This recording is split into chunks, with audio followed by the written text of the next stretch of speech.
He was about 3.5 months old, nearly 4 months old, and we started to notice that he just wasn't reaching his milestones. And I've worked with kids for years, so I was aware of where he should be. And my mum's also a registered nurse, so she sort of saw some marker points as well. And he started to turn his arms out to the side, so we were querying whether he had cerebral palsy, and took him to our family GP to be reviewed. And he agreed that we needed to get him checked by a paediatrician. And unfortunately, we couldn't get him with a private one for 6 months.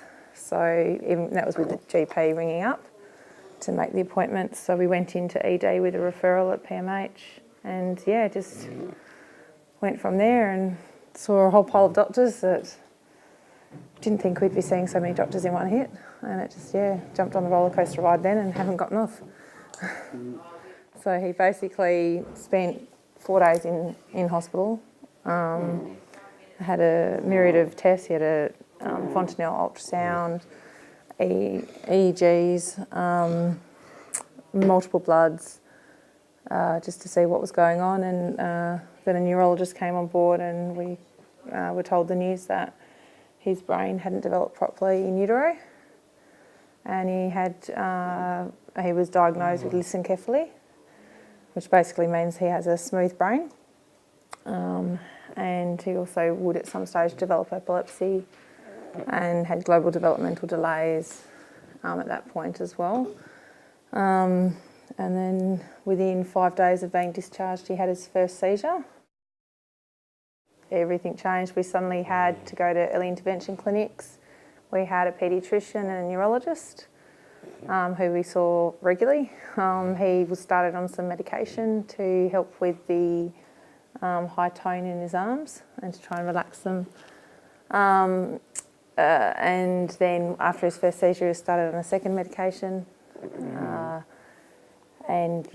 We started with speech therapy, occupational therapy, physiotherapy, hydrotherapy.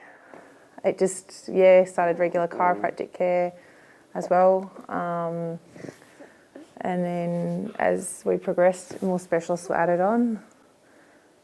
Since then, he's also, at 11 months old, he was diagnosed with feeding issues. After a video fluoroscopy, he found that he was aspirating, so he then had to have a nasal gastric tube, and was no longer able to be breastfed. I'm lucky, I've got a lot of family support, and my mum being an RN really does help. And a lot of family friends are in the medical world, which has helped quite substantially. My husband has been amazing and has really stepped up to everything, and he is an amazing dad, and it's just, you sort of just have to cope in a way. It's hard, and at first it feels like your world's fallen apart, and it does still do that every other day, but you just learn to keep going and keep fighting hard for them and keep pushing for them, and they show you that that's all worth it, with little moments where you appreciate all the little things so much more, because when they do make those little achievements, they're not little, they're gigantic. We've been very lucky to have an amazing medical team who have guided us very well, but also listened. He's been enjoying it. We've unfortunately not attended as many classes as we would have liked to. We've had a tough time medically with him last year especially. He was hospitalised for 6 weeks and got very, very sick. But he loves it. Being able to practice walking, even though he's technically immobile, he's able to stand up with help and walk. And he loves it, and he loves the routine of the class and all his little friends, and he knows now what order things happen in. If it doesn't go how it's meant to go, he sort of goes, hang on. But no, he really enjoys it, and it's been amazing what they all do here. The staff are fantastic, and the effort they put in for our kids is amazing. It's a fantastic program.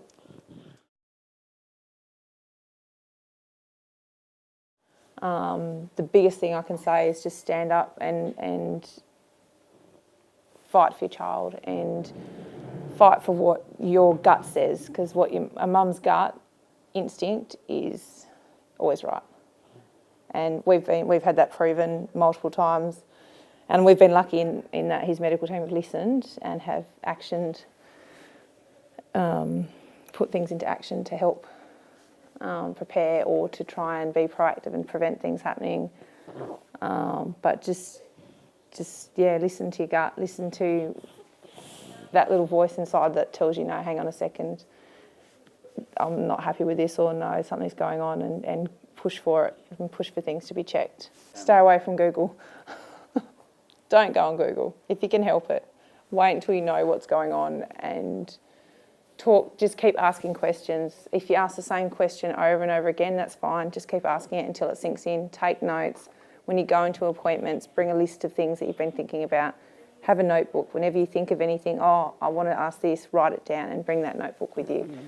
Ask the doctors to write things down when they change things so that you can bring a copy with you, because I know that I walk out of that office and my brain goes blank.